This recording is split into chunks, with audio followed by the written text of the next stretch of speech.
Hello दोस्तों, good morning. स्वागत है आपका आपके अपने YouTube channel RJ special study में। दोस्तों, जैसा कि आपको पता होना चाहिए कि यूपी लेखपाल का नोटिफिकेशन जो है आ गया है और वो 2-3 दिन के बाद आपका फॉर्म अप्लाई होना चालू हो जाएगा। फॉर्म भरने की प्रक्रिया जो है शुरू हो जाएगी।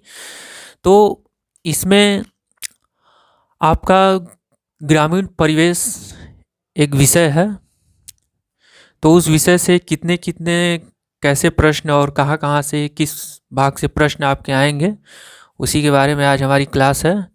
ठीक है, तो आज हमारी पहली क्लास है, आप लोग इसे ध्यानपूर्वक देखिएगा। चलिए तो शुरू करते हैं। सबसे पहले तो आप लोगों को ये समझना चाहिए, आप लोगों को ये समझना पड़ेगा कि ग्रामीण परिवेश होता क्या है। ठीक है, तो ग्रामीण होता क्या है कि जहाँ गांव के लोग रहते हैं और उनकी क्या होती है, वेशभूषा। ठीक है, वेशभूषा और उनके द्वारा किए गए कार्य को ठीक है, क्या कहते हैं, उनके द्वारा किए गए कार्य को क्या कहते हैं, ग्रामीण परिवेश। ठीक है, अब देखिए, जैसा कि आपके यूपी लेखपाल में कितने प्रश्न होंगे, 100 प्रश्न होंगे। 100 प्रश्न में 75 प्रश्न जो आपके बनेंगे वो कहाँ कहाँ से बनेंगे, हिंदी, ठीक है, गणित और सामान्य अध्ययन और बिल्कुल जो है 25 प्रश्न। ठीक है, 25 प्रश्न ये कहाँ से आपके बनेंगे, ये बनेंगे आपके ग्रामीण परिवेश से। ठीक है, तो बिल्कुल ध्यान से हमें देखना है। चलिए तो शुरुआत करते हैं हम। देखिए, जैसा कि आप लोगों को पता होना चाहिए कि ग्रामीण परिवेश के बारे में हम लोग यहाँ पढ़ने वाले हैं। ठीक है, तो एक एक पॉइंट जितना भी आप लोगों को यहाँ कराया जाएगा वो बिल्कुल ध्यान से देखना है और कहाँ कहाँ से आपके प्रश्न बनेंगे पहले वो हम देखते हैं। ठीक है, अध्याय सूची क्या है इसकी वो हम देखते हैं। अध्याय सूची कहाँ कहाँ से आपके प्रश्न बनेंगे। ठीक है, पहला हमारा कहाँ से प्रश्न बनेगा, ग्रामीण समुदाय। ठीक है, ग्रामीण समुदाय और विकास, ग्रामीण समुदाय और विकास। पहला अध्याय सूची में ये पहला हमारा भाग है, क्या है, ग्रामीण समुदाय और विकास। ठीक है, ग्रामीण समुदाय और इसका विकास। ठीक है, अब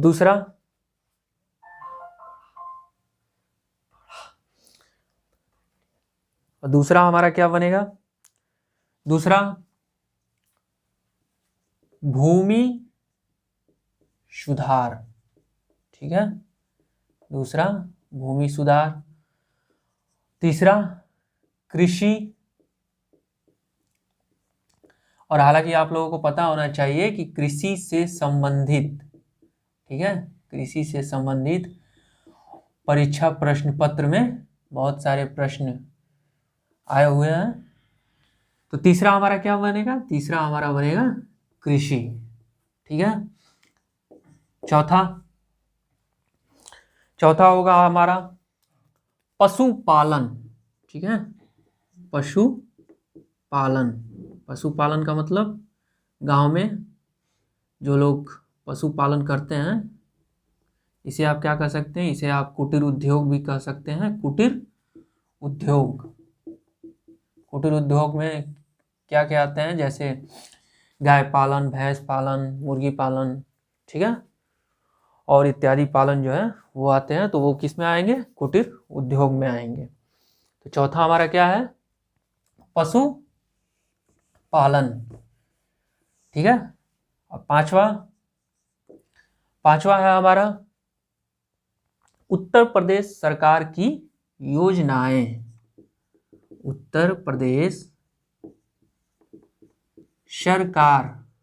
प्रदेश सरकार की योजनाएं,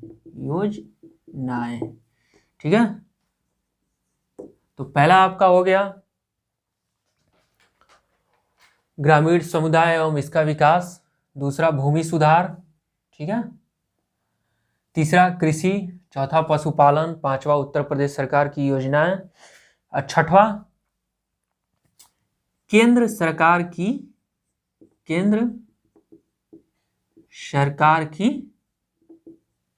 योजनाएं, केंद्र सरकार की योजनाएं। सातवां उत्तर प्रदेश सरकार की योजनाएं और केंद्र सरकार की योजनाएं। सातवां क्या है, पंचायती राज व्यवस्था, पंचायती राज व्यवस्था, ठीक है, पंचायती राज व्यवस्था।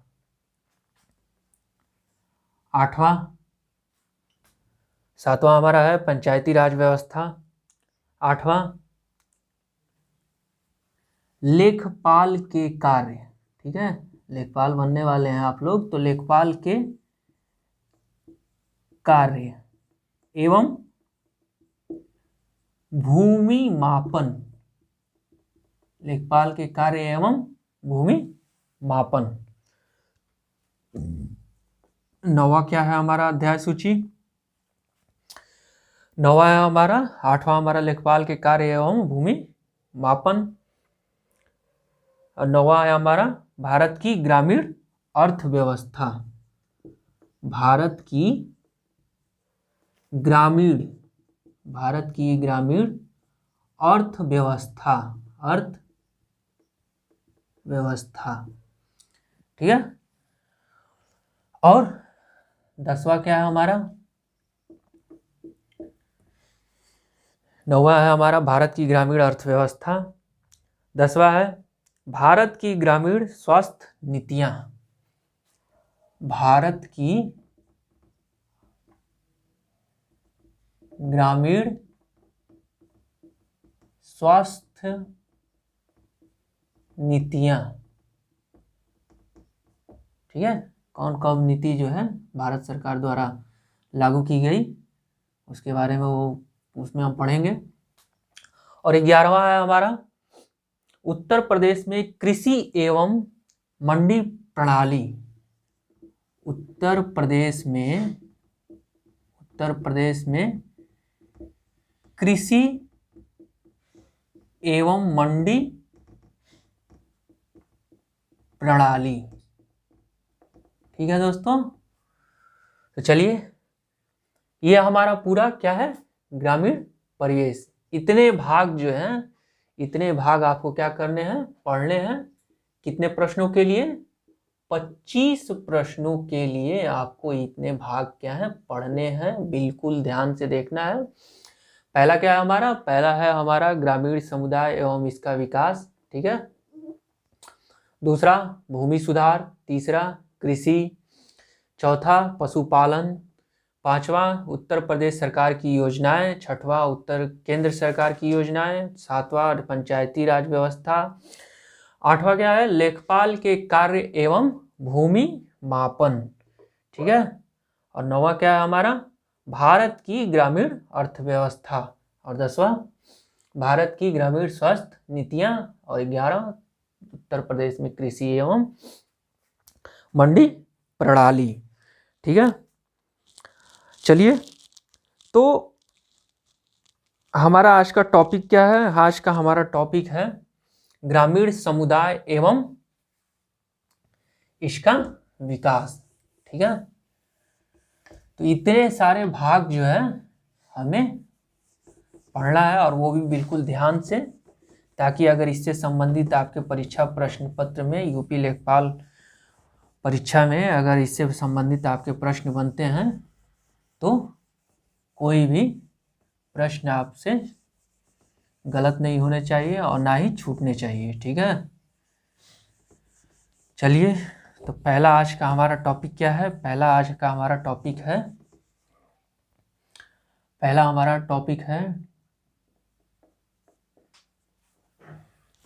टॉपिक क्या है? ग्रामीण समुदाय। ठीक है,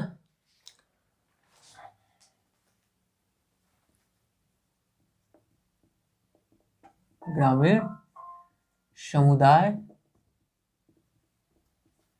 एवं इसका विकास।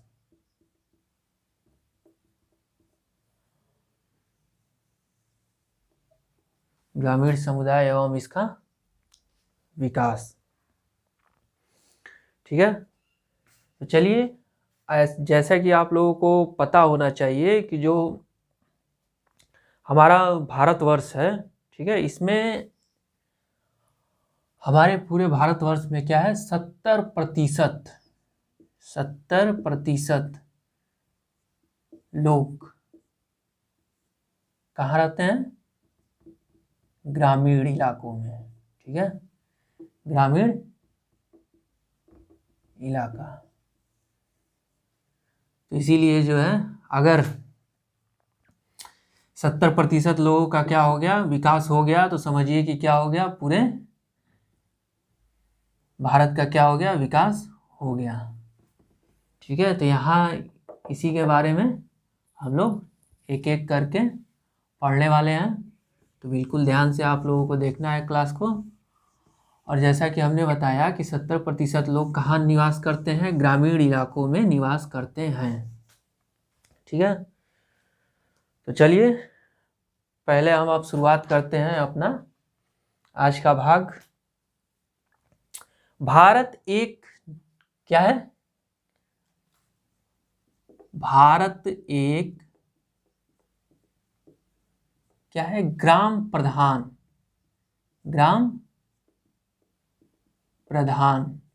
क्या है? देश है। अब यहाँ पे देखिए कि भारत एक क्या है? ग्राम प्रधान देश है। मतलब अब यहाँ पे कहने का तात्पर्य क्या है कि भारत एक ग्राम प्रधान देश है। ग्राम मतलब क्या है? ग्राम प्रधान। ग्राम प्रधान का मतलब क्या होता है? ग्राम मतलब क्या होता है? गांव, और प्रधान का मतलब अधिकता। मतलब गांव की अधिकता जब अधिक है यहाँ पे, तो इसे हम क्या कर सकते हैं? ग्राम प्रधान देश। ठीक है, तो भारत एक क्या है? ग्राम प्रधान देश है। भारत एक क्या है? ग्राम प्रधान देश है। यहाँ गांव की अधिकता के कारण इसे क्या कहा जाता है? ग्राम प्रधान देश कहा जाता है। कितने प्रतिशत? 70% लोग कहाँ निवास करते हैं? ग्रामीण इलाकों में। ग्रामीण इलाकों में 70% लोग निवास करते हैं, इसीलिए इसे क्या कहा जाता है? ग्राम प्रधान देश। ठीक है, तो भारत, यहाँ से आपका प्रश्न बनेगा कि भारत एक क्या है, और 4 आपके सामने विकल्प होंगे, तो क्या वो कह सकते हैं उसे कि जहाँ गांव की अधिकता होती है उसे क्या कह सकते हैं? ग्राम प्रधान देश। ठीक है, चलिए, दूसरा क्या है हमारा?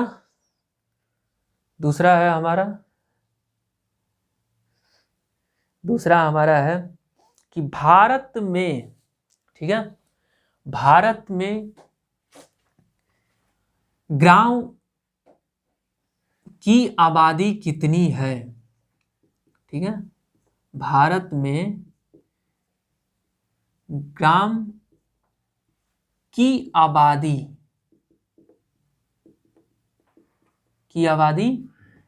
कितनी है? कितनी है? 6,40,930। ये आंकड़ा क्या है आपका, ये आपका क्या है, ये गांव कितना है, इतने भारत में आपके क्या है गांव कितने हैं, 6,40,930। अब आप लोग सोच रहे होंगे कि 6,40,930, ठीक है, 6,40,930 ये तो रहा आपका क्या, गांव की संख्या, गांव अर्थात ग्राम की संख्या कितनी है, 6,40,930। ये आंकड़ा क्या है आपका, गांव की संख्या है। अब आप लोग सोच रहे होंगे कि इतने गांव है तो शहर कितने होंगे, ठीक है, तो शहर कितने हैं आपके, शहर हैं 4,000, ठीक है।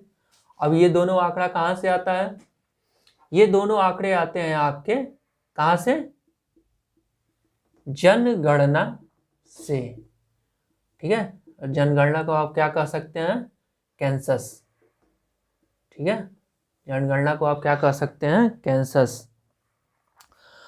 अब आपके सामने ये प्रश्न बनता है कि जब गांव इतने हैं 6,40,930 हैं और शहर कितने हैं हमारे, शहर हैं हमारे 4,000, ठीक है। और ये मालूम कहाँ से होते हैं, ये मालूम होते हैं जब जनगणना होती है तो उससे मालूम चलता है कि कितने जो हैं गांव हैं और कितने शहर हैं, ठीक है। अब ये आंकड़े जो हैं, ये आंकड़े आपके क्या हैं, ये आंकड़े घट बढ़ भी सकते हैं, ठीक है, ये आंकड़े घट बढ़ भी क्या हो सकते हैं, घट बढ़ भी सकते हैं। तो इन आंकड़ों के ऊपर क्या है, ये आंकड़े कब के हैं, ये आंकड़े आपके हैं कब के, 2011 की जनगणना के ये आंकड़े आपके हैं, ठीक है।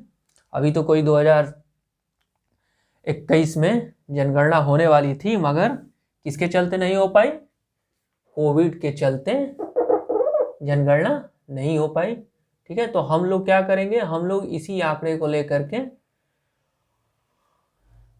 क्लास को देखेंगे, ठीक है। तो जब 6,40,930 क्या है गांव हैं और 4,000 कितने हैं, 4,000 शहर हैं, ठीक है। जनगणना को क्या कह सकते हैं आप, कैंसस, इसे क्या कहा जाता है, कैंसस कहा जाता है। अब देखिए, अब आपके सामने जो है प्रश्न बनता है कि जनगणना कराया किसके द्वारा जाता है, ठीक है।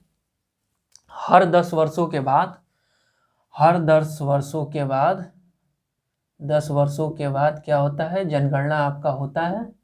और ये किसके द्वारा कराया जाता है, ये आपका कराया जाता है किसके द्वारा, ऑफिस, ठीक है, ये आपका कराया जाता है ऑफिस ऑफ रजिस्ट्रार, ऑफिस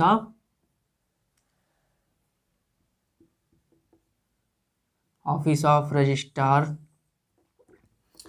और ये कराया जाता है आपका office of registrar and Kansas commission and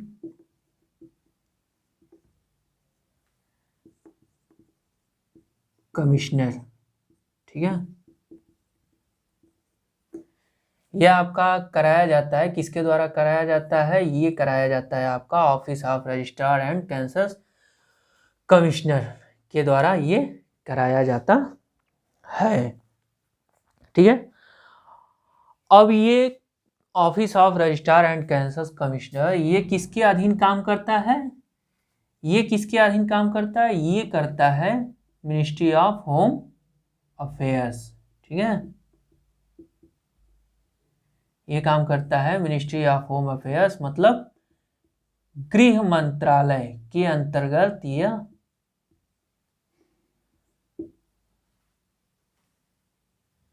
गृह मंत्रालय के अंतर्गत यह कार्य किया जाता, के तहत ये काम किया जाता है, ठीक है। तो जनगणना 10 वर्षों के बाद किसके द्वारा कराया जाता है, office of registrar and Kansas commissioner के द्वारा। और ये किसके अधीन कार्य करता है, ये कार्य किया जाता है होम अफेयर्स यानी कि गृह मंत्रालय के द्वारा। ठीक है, तो चलिए, जैसा कि हमने देखा यहाँ पे कि जनगणना कितने वर्षों के बाद की जाती है, 10 वर्षों के बाद की जाती है। और कौन कराता है इसे? Office of registrar and commissioner, Kansas of commissioner. और किसके अधीन? तो मिनिस्ट्री ऑफ होम अफेयर्स के अधीन, गृह मंत्रालय के तहत। ठीक है, अब देखिए 2011 में तो हमने आपको बताया कि 2011 के बाद जो है जनगणना कब होनी थी। 2011 के बाद अगर 10 वर्षों के अंतराल पे आप देखेंगे तो कब होनी थी? 2021 में। ठीक है, 2021 में जनगणना होनी थी, मगर क्या हुआ? 2021 में जनगणना नहीं हुई। अब नहीं होने का कारण क्या है? नहीं होने का कारण है कोरोना वायरस के चलते जो है क्या हुआ? जनगणना नहीं हो पाई। ठीक है, अब देखिए आपके सामने जो है प्रश्न बनता है कि 2011, ठीक है, 2011, अच्छा ठीक है, इसको हम अभी रहने देते हैं। पहले ये देखते हैं कि पहली बार, ठीक है, अगर आपसे प्रश्न बनता है कि पहली बार जनगणना कब हुई थी, ठीक है, अगर आपके सामने अगर सब प्रश्न बनता है कि सबसे पहली हमारी जनगणना कब हुई थी, तो फर्स्ट टाइम जनगणना कब हुई थी? कब हुई थी? 1872 में। क्या उस समय भारत में क्या था? ब्रिटिश राज था। उस समय भारत में क्या था? ब्रिटिश राज था। और ये ब्रिटिश राज होने के साथ साथ इसमें ब्रिटिश वायसराय कौन थे जिनके समय जनगणना हुई थी? तो ब्रिटिश वायसराय थे कौन? Lord Mayo. ठीक है, लॉर्ड मेयो। पहली बार हमारी जनगणना कब हुई थी? 1872 में। और पहली बार जनगणना हमारी कब हुई थी? 1872 में। और हर 10 वर्षों के बाद क्या होती है? जनगणना होती है। और जब ये जनगणना हुई थी तो उस समय हमारे भारत में ब्रिटिश राज था और ब्रिटिश वायसराय कौन थे? Lord Mayo.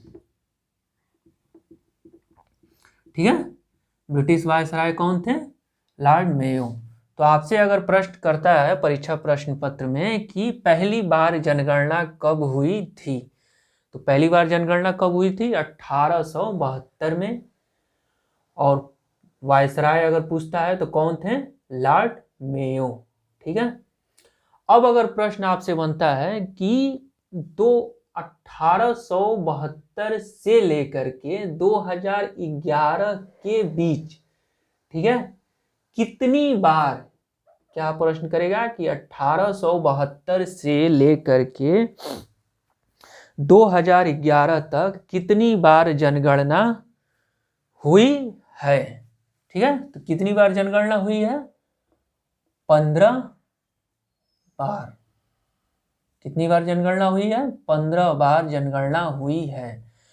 अब आपसे अगर प्रश्न करता है कि 2011, ठीक है, 2011 कौथी जनगणना थी, इस जनगणना को अगर प्रश्न आपके सामने विकल्प देता है 14वीं जनगणना, ठीक है, दूसरा देगा 15वीं जनगणना, तीसरा देगा 16वीं जनगणना और चौथा विकल्प आपके सामने देगा 17वीं जनगणना। अगर ऐसे आपके सामने अगर परीक्षा प्रश्न पत्र में प्रश्न बनता है कि 2011 में, ठीक है, 2011 में कौन सी जनगणना हुई थी हमारी, तो 2011 में हमारी जो है कौन सी जनगणना हुई थी? 15वीं जनगणना। ठीक है, और जैसा कि आप लोगों ने देखा कि 1872 में, ठीक है, 1872 में पहली बार जनगणना कब हुई थी? 1872 में। किसके शासनकाल में? ब्रिटिश वायसराय कौन थे? Lord Mayo. लॉर्ड मेयो के कार्यकाल में, ठीक है, ब्रिटिश वायसराय थे, तो उनके कार्यकाल में क्या हुआ था? ये आपका जनगणना हुआ था। और अब तक जो है 1872 से लेकर के 2011 तक कितनी बार जनगणना हो चुका है? 15 बार जनगणना हो चुका है। और 2021 की जनगणना नहीं हो पाई। क्यों नहीं हो पाई? तो वो नहीं हो पाई किसके चलते? कोविड के चलते नहीं हो पाई। और ऐसा आशा लगाया जा रहा है कि 2021 की जनगणना जो होगी वो क्या होगी? पूरी तरह से क्या होगी? डिजिटल प्रक्रिया पे होगी। डिजिटल प्रक्रिया पे पूरी तरह से जनगणना होगी। ठीक है, तो यहाँ आप लोगों को बस यही देखना है कि जनगणना पहली बार कब हुई थी? 1872 में। भारत में ब्रिटिश राज व्यवस्था थी। तो उस समय ब्रिटिश वायसराय कौन थे? Lord Mayo. ठीक है, ब्रिटिश वायसराय कौन थे? Lord Mayo. और अभी तक, अब देखिए, संपूर्ण जनगणना, एक प्रश्न ये भी बनता है कि संपूर्ण जनगणना कब हुई थी? संपूर्ण जनगणना कब हुई थी? तो ये आपकी हुई थी 1881 सन 1881 में संपूर्ण जनगणना हुई थी। ठीक है, तो बिल्कुल ध्यान से एक एक टॉपिक जो है, एक एक जितने भी यहाँ से भाग निकल रहे हैं हमारे प्रश्न और उत्तर, तो वो आप लोगों को एक एक करके पूरी ध्यान से देखना है। अगर आपसे प्रश्न वो करता है कि संपूर्ण जनगणना कब हुई थी, तो संपूर्ण जनगणना कब हुई थी? 1881 में। ठीक है, और पहली जनगणना कब हुई थी हमारी? तो पहली जनगणना हमारी हुई थी 1872 में। ठीक है, और 2011 की जनगणना चौथी जनगणना थी। कितनी बार जनगणना हुई है? तो 15 बार जनगणना हुई है। अब देखिए, 15 बार जनगणना होने के बाद, ठीक है, 15 बार जनगणना होने के बाद ये आंकड़े जो है आपके गांव के 6,40,930, ये आंकड़े कहाँ से निकल करके आ रहे हैं? ये आपके जो है जनगणना से आंकड़े निकल करके आ रहे हैं। और ये आंकड़े क्या होते हैं? ये आंकड़े आपके घट बढ़ भी सकते हैं। ठीक है, मान लीजिए गांव है, ठीक है, तो मान लीजिए अगर 6,40,930 गांव हैं, अगर उसमें से अगर एक गांव का क्या हो गया? विकास हो गया। पूरी तरह से आप कहेंगे कि अगर एक गांव का विकास हो गया, तो वो विकास होगा जब, तो वो क्या होगा? वो शहर में तब्दील हो जाएगा, मतलब कि बदल जाएगा। तो यहाँ से आंकड़े क्या है? वो आंकड़े जो है आपके गांव और शहर के आंकड़े वो घट बढ़ भी सकते हैं, लेकिन घटेंगे और बढ़ेंगे कब? जब जनगणना होगी तब। ठीक है, तो यहाँ हमने क्या देखा? यहाँ हमने देखा कि जनगणना, पहली बार जनगणना कब हुई थी? 1872 में। संपूर्ण जनगणना कब हुई? 1881 में। किसके शासन काल में? ठीक है, 1872 में। ब्रिटिश वायसराय कौन थे? Lord Mayo. ठीक है, तो इतने सारे प्रश्न यहाँ से, इतने सारे प्रश्न बनेंगे। तो इतने सारे प्रश्न जब बनेंगे तो लोग उसको जो है आप लोगों को ध्यान से देखना है। और ठीक है, तो जैसा कि आप लोगों को पता होना चाहिए कि आप लोग इस परीक्षा को देने के बाद लेखपाल बनने वाले हैं। ठीक है, तो जितने भी यहाँ पे ग्रामीण परिवेश में भाग और अध्याय सूची कराए जाएंगे, उसको आप लोगों को ध्यान से देखना है। तो भारत में ग्राम की आबादी कितनी है? जैसा कि हमने यहाँ पे बताया कि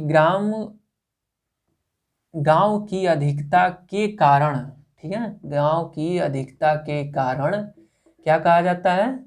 ग्राम प्रधान देश कहा जाता है। ठीक है, भारत को क्या कहा जाता है? ग्राम प्रधान देश कहा जाता है। भारत में ग्राम की आबादी कितनी है? 6,40,930।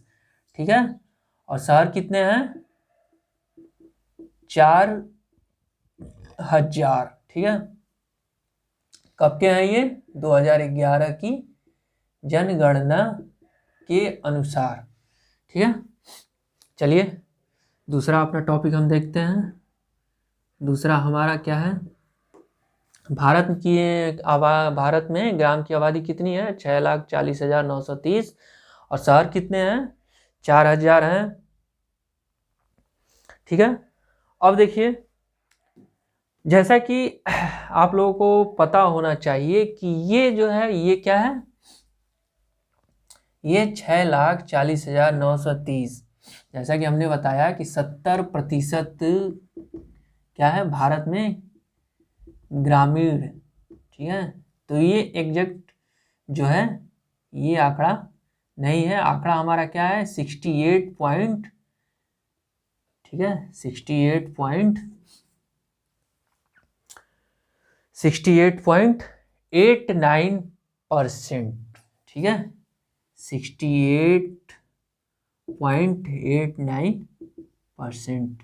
ये क्या है, ये आपका क्या है 2011 की जनगणना के अनुसार ये एकदम क्या है एग्जैक्ट आपका प्रतिशत है। तो जैसा कि हमने बताया यहाँ पे कि 70% ग्रामीण इलाका होने के कारण भारत को क्या कहा जाता है, ग्राम प्रधान देश कहा जाता है, ग्रामीण इलाका। और यहाँ पे 68.89% क्या है पूरा का आपका सही आंकड़ा क्या है 68.89%। ठीक है। अब जैसा कि हमने बताया था कि 2011 की जनगणना हमारी कौथी जनगणना थी, 15वीं जनगणना थी। अब 2021 में जनगणना होनी थी, वो नहीं हो पाई, तो वो जनगणना कब कैसे होगी, वो जनगणना डिजिटल प्रणाली पे होगी। ठीक है, डिजिटल प्रणाली पे होगी, तो उसके बारे में हम लोग यहाँ पे बात नहीं करते हैं, बात हम 2011 की जनगणना को ही लेकर के चलेंगे। ठीक है, तो चलिए अब हम दूसरा देखते हैं अपना। अब दूसरा क्या है हमारा कि भारत की लगभग 70% आबादी क्या है ग्रामीण है। भारत की लगभग 70% आबादी क्या है ग्रामीण है, आबादी क्या है ग्रामीण है। ठीक है। अब जैसा कि आप लोगों को पता होना चाहिए कि 2011 में, ठीक है 2011 में जब जनगणना हुई थी तो आंकड़े क्या निकल करके आए थे 121 करोड़। ठीक है 121 करोड़।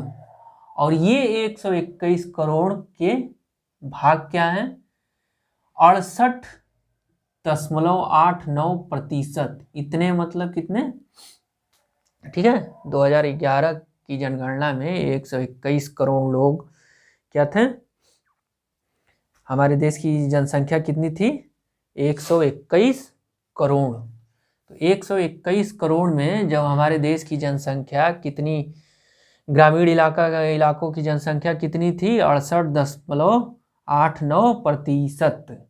और 68.89% में जो गांव के लोग थे तो ये 121 करोड़ लोग क्या 2011 की जनगणना से ये क्या जनसंख्या थी हमारे पूरे भारत की।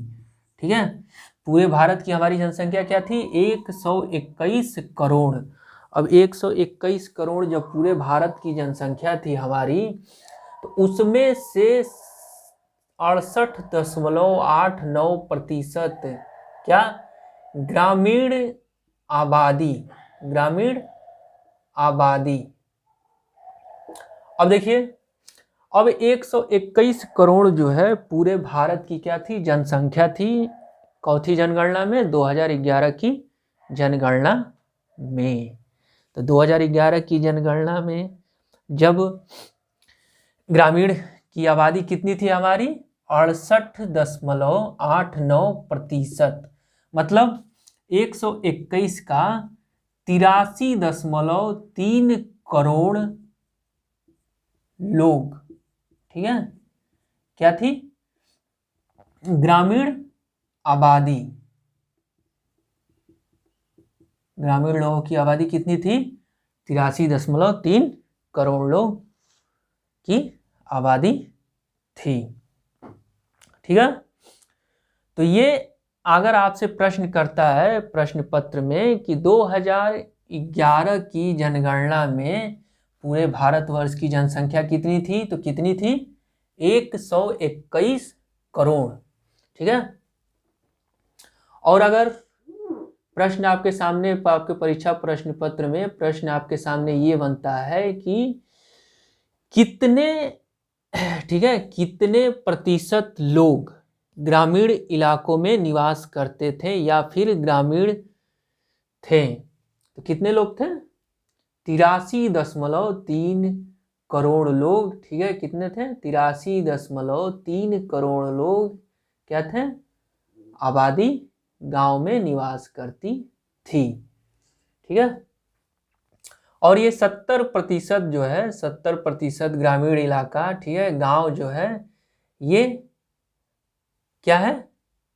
गांव है कितना? 6,40,930, और शहर कितने थे हमारे? 4,000। तो ये शहर और गांव जो है घट बढ़ सकते हैं। कब घट बढ़ सकते हैं? जब जनगणना होगी तब। ठीक है, तो इतने सारे प्रश्न जो है आपके केवल यहाँ से बनेंगे, तो आप लोगों को पूरे ध्यान से एक बार देखिएगा, 2 बार देखिएगा, बिल्कुल ध्यान से आप लोग क्लास को देखते चलिए।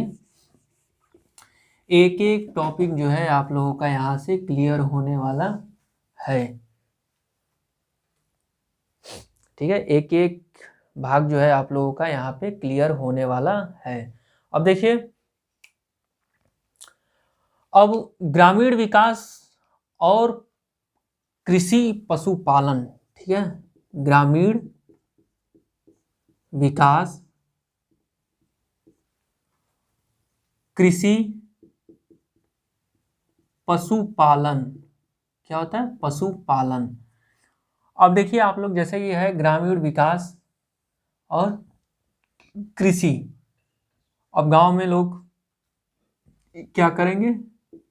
खेती बाड़ी। गांव में लोग क्या करते हैं? खेती बाड़ी करते हैं, तो उसे हम क्या कहते हैं? कृषि कहते हैं। ठीक है, अब जैसा कि यहाँ पे हो जाएगा कि पशुपालन, तो पशुपालन का मतलब क्या हो जाएगा? पशुपालन में गाय, भैंस, ठीक है, बकरी, मुर्गी पालन, ये सब क्या है? ये सब जो है आपके, ठीक है, सुअर पालन, ये सब क्या है? ये छोटे छोटे क्या है? कुटीर उद्योग हैं। ठीक है, कुटीर उद्योग है। ये छोटे छोटे क्या है? आपके कुटीर उद्योग हैं। अर्थात आप ये कह सकते हैं यहाँ जो है, तो ज़्यादातर लोग जब गांव में निवास करते हैं, ग्रामीण इलाकों के लोग क्या करते हैं? जब खेती बाड़ी करते हैं, तो यहाँ ये सब क्या है? आपके कृषि और ग्रामीण विकास में पशुपालन। ठीक है, अब देखिए,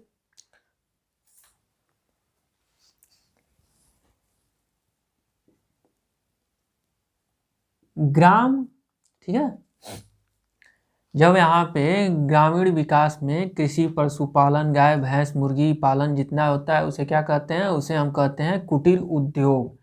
ठीक है, अब देखिए प्रश्न क्या बनता है? ग्राम को एक सामाजिक इकाई भी माना जाता है। ग्राम को एक सामाजिक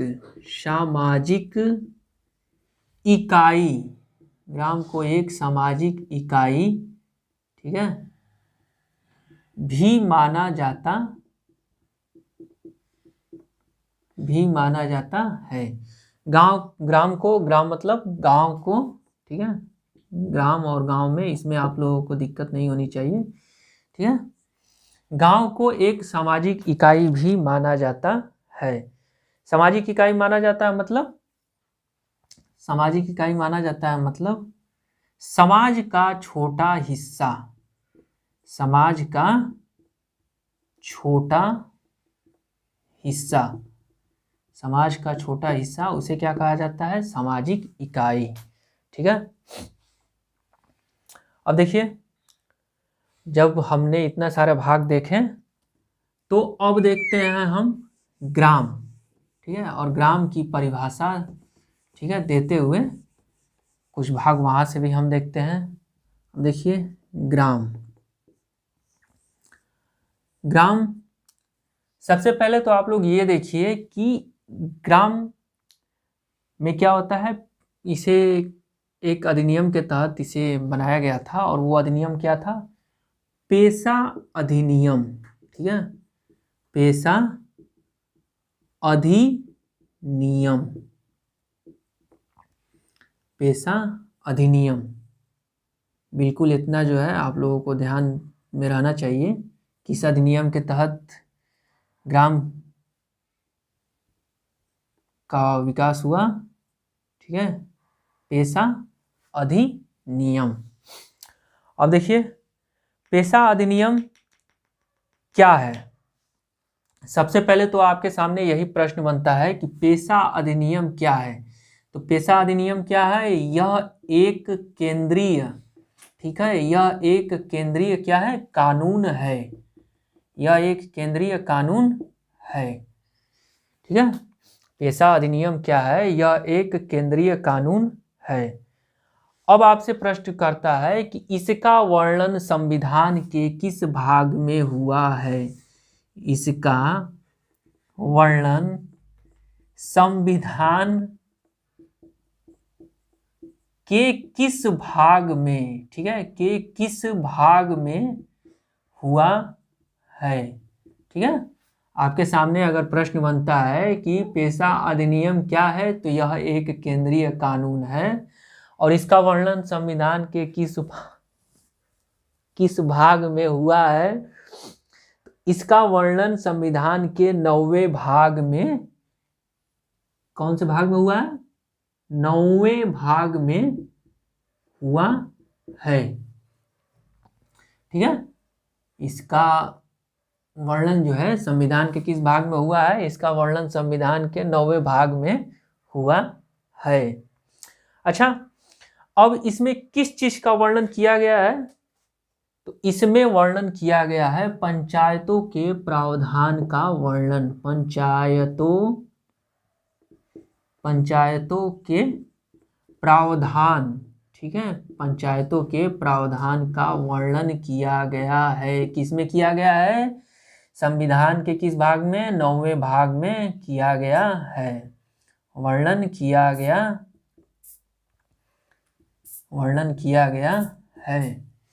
तो पंचायतों के प्रावधान का वर्णन किया गया है किस अधिनियम के तहत? पेशा अधिनियम के तहत, ठीक है। यह क्या है? यह एक केंद्रीय कानून है। अब इसका वर्णन संविधान के किस भाग में हुआ है? तो इसका वर्णन संविधान के 9वें भाग में हुआ है। और इसके तहत कार्य क्या होता है? पंचायतों के प्रावधान का कार्य जो है, पंचायतों के प्रावधान का इसमें वर्णन किया जाता है, ठीक है। अब देखिए